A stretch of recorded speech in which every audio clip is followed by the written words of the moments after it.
मंथन चल रहा है, एक और है बुराइयां, एक और है अच्छाइयां, एक और है दुर्गुण, एक और है सद्गुण। जीत किन की होती है ज्यादातर? दुर्गुणों की, राक्षसों की ना, क्योंकि हम मथानी को वही कस के ज्यादा पकड़े होते हैं, क्योंकि उनकी चीजें ज्यादा हम सुन रहे होते हैं। आज आप देखो बाजारों में, मार्केट में रावण के सामान सब जगह मिलेंगे, हर जगह, सोशल मीडिया पे देख लें, हर जगह देख लें, रावण कंस के आपको सारी चीजें, सब विषयों के सारे साधन आपको यहीं मिल जाएंगे। लेकिन राम की चीजें कहाँ हैं? राम की चीजें अच्छे सद्गुण है, धैर्य है, धर्म है, सत्कर्म है, दान है, करुणा है, क्षमा है, शांति है, प्रेम है, ये सब राम के गुण हैं। पर हम कहाँ लेते हैं? हम केवल बुराइयां लेते हैं। हम ईर्ष्या, जलन, लोभ, मोह, काम, क्रोध, लोभ, इन्हीं में इन दुर्गुणों को बटोरते हैं जो कि हमारा ही नाश कर रहे होते हैं। तो जब तक बराबरी में मंथन नहीं चलेगा, अगर दुर्गुण भी हैं, दुर्गुण भी होने जरूरी है, ऐसा नहीं कि दुर्गुण अगर नहीं होंगे, अगर तमोगुण की प्रधानता शरीर में नहीं रही तो सत्व गुण से आपका जीवन नहीं चलेगा। दोनों की बराबरी होना चाहिए, लेकिन संयम में होना चाहिए। ये दुर्गुण भी बुरे नहीं हैं, सद्गुण अच्छे हैं, लेकिन दुर्गुण भी संयम के लिए अच्छे हैं। क्रोध आना भी अच्छा है। अगर क्रोध आता है किसी पर तो किसी कार्य को संभालने के लिए, अगर पिता अपने बालक पर क्रोध ना करे तो बालक बिगड़ जाएगा।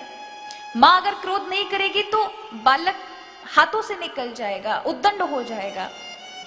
पहले टीचर बच्चों को डांटते थे, लेकिन फिर ऐसा कानून बना कि बच्चों को मार नहीं सकते, हाथ नहीं लगा सकते, क्योंकि पहले कुछ अध्यापकों ने बच्चों को ज्यादा ही मार दिया।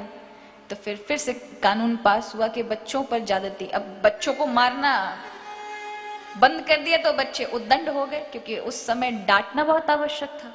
तो क्रोध करना कभी कभी अच्छा होता है संयम के लिए। काम भी विकार नहीं है, काम देवता की श्रेणी में आता है, लेकिन उसका संयम होना चाहिए कि केवल काम भावना अपने ग्रस्त जीवन में जाओ तो धर्म पत्नी के प्रति रखनी है, बाकी के प्रति तो सब माताएं बहनें हैं, ऐसा भाव रखना, तो वो दुर्गुण बुरे नहीं है। क्योंकि अगर काम नहीं होगा जीवन में तो संतान उत्पत्ति नहीं होगी, किस प्रकार से सृष्टि क्रम बढ़ेगा? तो वो भी धर्म पूर्वक होना चाहिए। काम है, क्रोध है, लोभ है, लोभ हो, लेकिन वो लोभ किसी को कष्ट ना दे, वो लोभ किसी का व्यवसाय ना छीन ले, अहित ना कर दे। तो ये सब चीजें होनी चाहिए, लेकिन संयम में हो, संयम के लिए है। तो यहाँ ये पूरा मंथन चल रहा है महाराज, तभी अमृत निकलेगा महाराज। जब तक नहीं बराबरी में निकालोगे तब तक आनंद की उत्पत्ति नहीं होगी, जीवन में आनंद नहीं होगा। और आनंद क्या है? और याद रखिए, जब आप परिश्रम करेंगे अपने जीवन में तो सबसे पहले आपको विष का सामना करना होगा। समुद्र मंथन में सबसे पहले हलाल विष निकला था। तो याद रखिए, कठिनता में जब आप परिश्रम कर रहे हैं अपने किसी चीज को पाने के लिए, तो सबसे पहले आपको दुखों का, संकट का, मुसीबतों का सामना करना होगा। वही जहर है महाराज। अगर जहर को पी गए, उस कठिनता की परिस्थिति को महाराज झेल लिया, तो अमृत के हकदार आप हैं। अमृत फिर आपको ही मिलेगा महाराज। और अमृत लेकर फिर निकलते हैं धनवंतरी जी। तो रीढ़ की हड्डी हमेशा सीधी रखें, यही वो मेरुदंड है जहां से शक्ति ऊर्ध्व गति की ओर, ऊपर की ओर उठती है। तो जितासनो, आसन को जीते, जित संगो, संग को जीते, जित श्वासो, श्वासों को जीते। कुंभक, रेचक, पूरक आदि के द्वारा, प्राणायाम विधि के द्वारा प्राणायाम करें।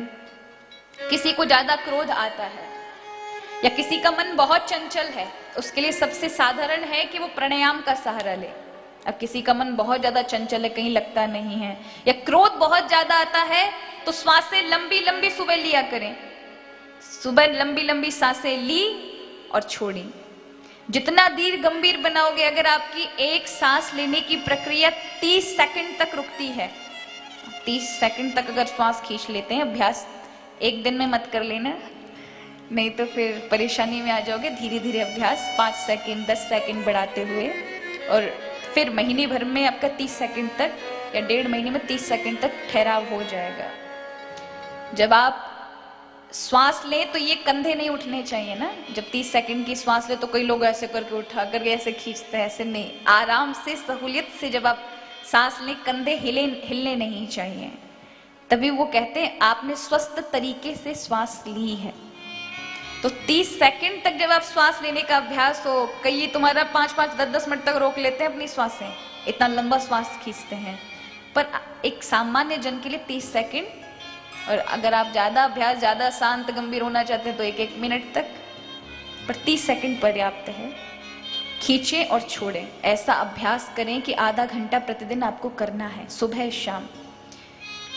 जब आप श्वासें इतनी लंबी कर देंगे तो मन गंभीर हो जाएगा, मन में ठहराव आ जाएगा, मन में उद्वेग नहीं रहेगा, मन चंचल नहीं भागे, चंचलता नहीं होगी मन के अंदर, एक शांत हो जाएगा। क्रोध भी नहीं आएगा। क्रोध भी बहुत किसी वजह पर आ सकता है, अन्यथा क्रोध नहीं आएगा। इसलिए लोग ध्यान करते हैं जिससे मन गंभीर बनता है। तो प्राणायाम के माध्यम से मन को आप गंभीर बना सकते हैं, जिससे आप क्रोध आदि और मन की चंचलता को शांति दे सकते हैं। जितासनो जिश्वासो जिससंगो जितेंद्रियः। जब मन अगर वश में आ जाता है तो फिर इंद्रियों के भी हथियार अपने आप छूट जाते हैं।